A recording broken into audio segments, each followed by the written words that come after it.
Today we have Brad Casebier from Raiden Plumbing, Heating and Air from Austin, Texas. Over 100 employees talking to you about how to grow your service-based business and keep moving during these tough times that we're in. Listen in, let's effing go and build your business. Digital Lion out.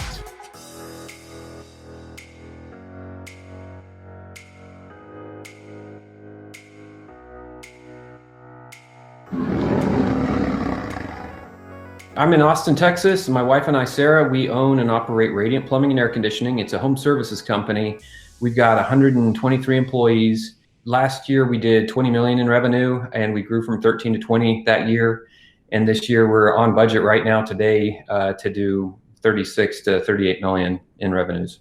Awesome. So full transparency, Brad's one of our clients. I want to make that clear to people because not everyone's on the show as a client. So Brad, I met you about 4 years ago now down in Austin, 3 years ago. We had dinner together, me, you, and your wife. It was a great conversation. We actually talked about social media most of the time. We'll get into that. But tell us what's going on with COVID-19 down there in Austin, Texas, and how it's impacting your local community and your business. I mean, people are scared right now, Brad. Yeah. Our town just went on lockdown last night. And so we kind of experienced a new world, and our business is an essential business. And so we're running. And so we made moves really quickly. We're 10 days in to being virtually run from the office. Everybody's at home now, and our technicians are, not interfacing with anybody other than our customers and us on virtual meetings at this point. So we're good as a company because we're functional. So at this point, calls keep coming in, and we're in a good position so far. Awesome. So Brad, we were talking today. Bill, we were talking today. YouTube just announced in Europe that they're actually getting rid of HD for the next month, high def, and going back down to standard definition just because of the bandwidth. They can't handle the volume. And we're seeing search traffic, Facebook traffic, we're seeing traffic and everything going through the roof. Do you think this is going to, Brad, keep happening during while people are quarantined, getting higher and higher and higher? Or what do you think, Brad? Because it's only in Europe right now where they put the ban on it, but it's going to come here to America, I think. What do you think, Brad? Yeah, totally.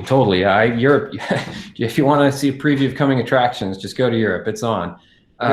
So some of it's pretty dark, but digital is key, man. And the companies that haven't figured out how to virtually run meetings and coach their technicians and interface with clients, or I don't know, they're going to get really lost in this one because the world's changing this fast, and you got to change with it. That's actually, my second question, and now I'm going to ask you, Brad, and I'm going to go with Bill up for the second answer there is, we've heard, especially in your industry and other home service industries, and I've heard it for years, I'm old school, I'm not a technology guy or girl, I don't want to be bothered with that, I don't want to do that. What do you say to all those people? Can they still apply those same things out of their mouth today that I've heard for so many years? And Bill, I want to ask you if you're still here because I'm curious. But Brad, what do you say to those people? Can they still, or do they have to pivot right now? They're going to be out of business if they don't accept the new modern reality of utilizing technology. They're done. It's not an optional thing anymore. It's time to make the switch. Bill, you've heard me say to people, that sounds cool. You say you're old school. You heard me. Brad, you hear me talk. I'm very down to earth. I never changed who I am for anyone. Bill, are you still hearing that from people that are calling into us? Yeah, we still get those calls, and those are the people that unfortunately are just not adapting to the market, and they can't conceptualize what it takes in a society, an environment like we're in today, to not adapt. And the businesses that are adapting are the ones that are truly flourishing because the volume is going up right now. So you have to be pivoting constantly in your business and the model that's out there, and if you don't, then what's new today is old tomorrow. And so that's the approach that you have to be taking. And that's where, I guess, because my next question for you, Brad, is what's new to the old today, new tomorrow, what Bill just said. And my next question to you, Brad, is competition is going to be fierce more than ever now. I truly believe that the sharp business leaders of the world, the sharp businessmen of the world are going to get sharper, and there's going to be a thinning of the herd. The weak will not survive this. I truly believe this. What are you doing, Brad, to stay ahead of your competition right now? I know you've done a few things, but what are you doing? To be honest, in our industry, what I think is probably more true is that our competition is going to back down. That's what's going to happen in my world, and we're increasing our media buys because we want to capture market share.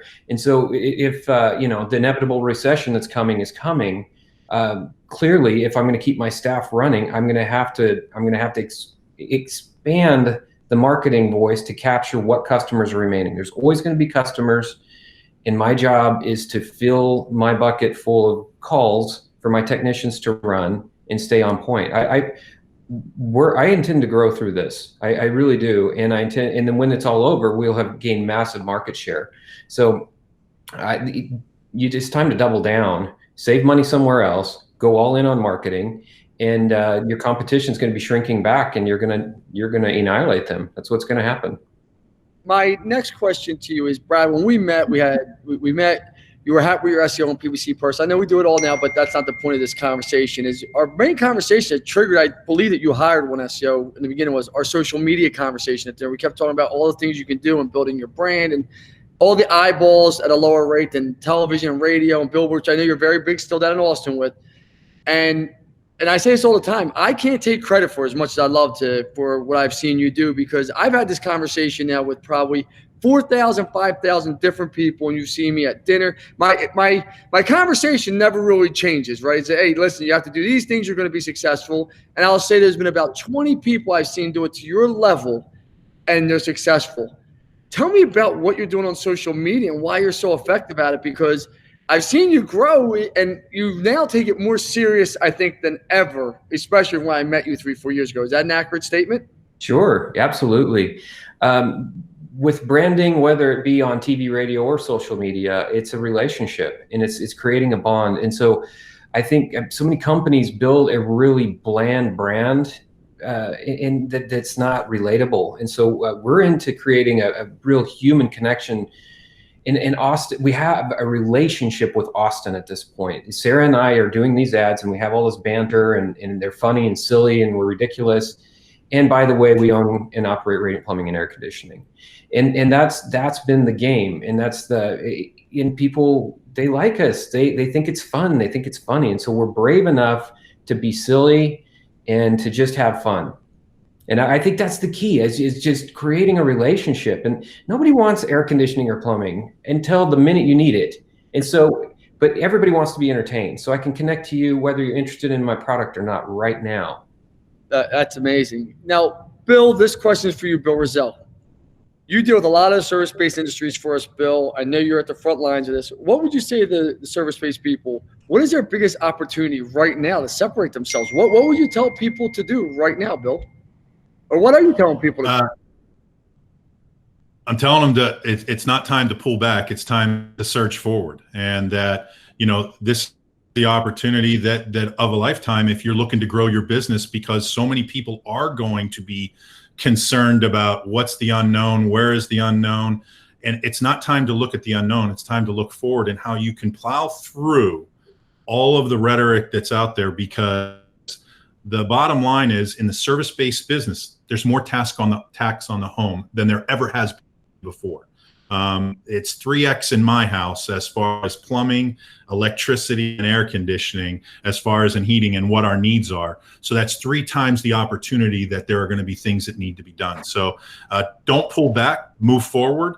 And those that are taking that are surviving and flourishing in an economy that most people think is going backwards.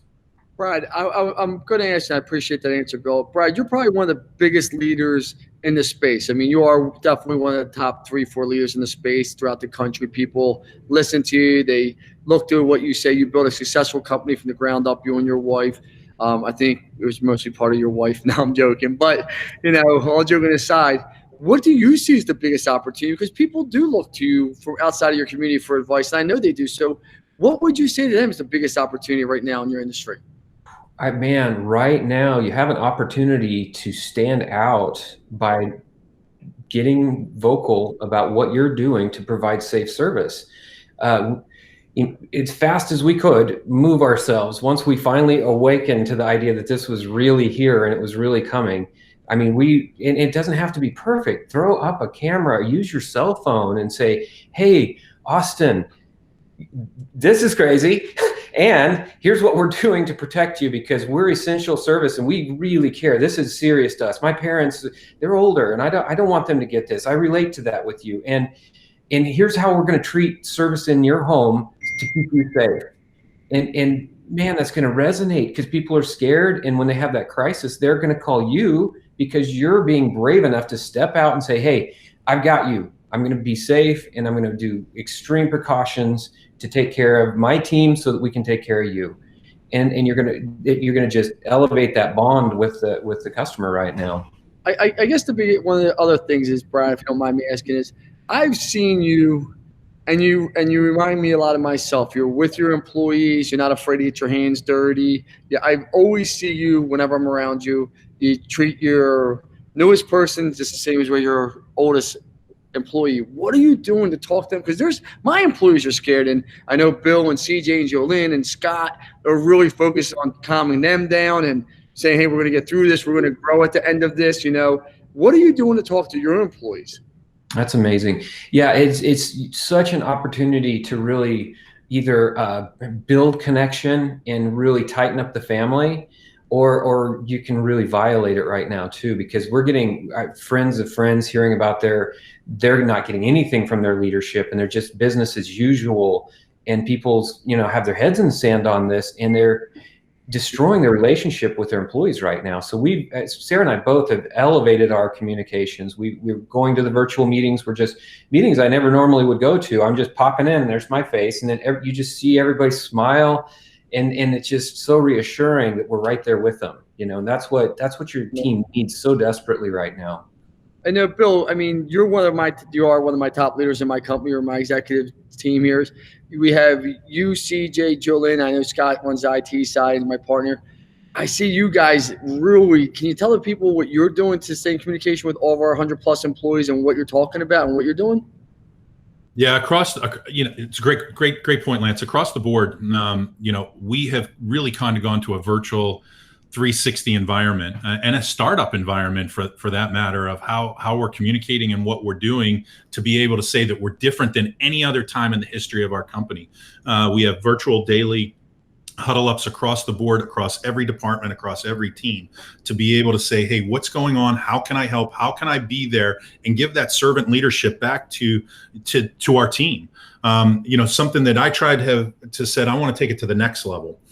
There's nothing better than giving somebody, and this kind of comes from you as far as the aspect of videos and how you can send a video to somebody, and it makes their day a little bit brighter. So different members of the team, each and every day, I've been sending out a motivational message of, hey, keep it up. This is unprecedented times. Doing the right thing by our clients will set us up for the future as far as how we interact now. And it's been really well responded by the team as far as the environment, the coaching, the development, and most importantly, the control of revenue in a really tough time.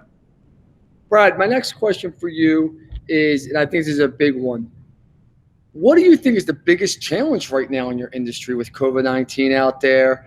And what's going to be the difference between companies that survive this and don't survive, right? So it's really two questions, right? What do you think the biggest challenge in your industry is? Because this challenge is just not in Austin, Texas, and a lot of people are going to see this across the country. What would you say to those people in your industry, and what's going to separate them? Because some of your peers are scared that they're not going to make it through this.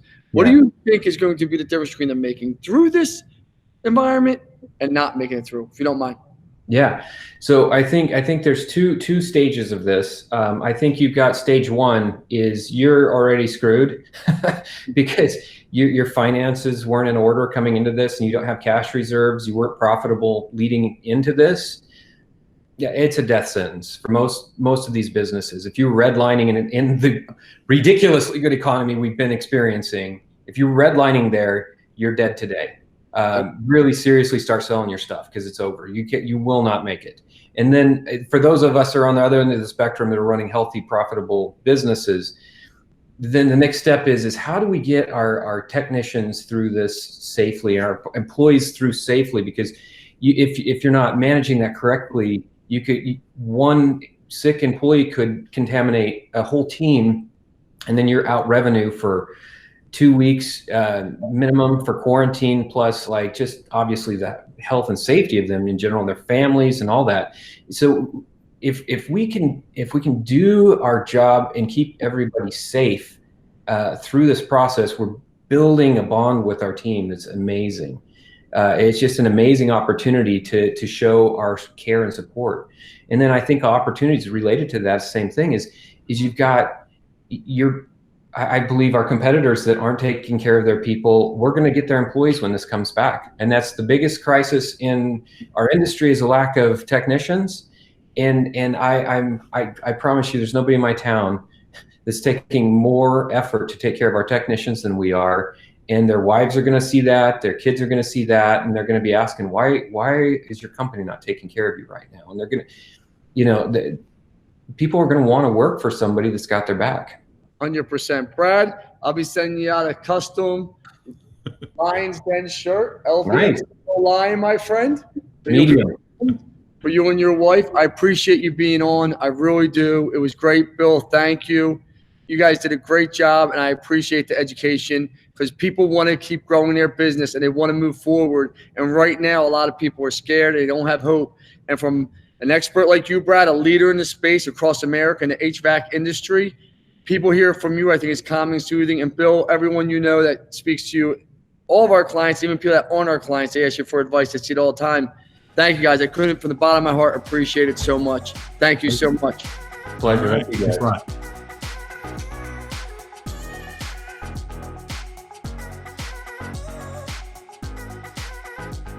Don't pull back, surge forward.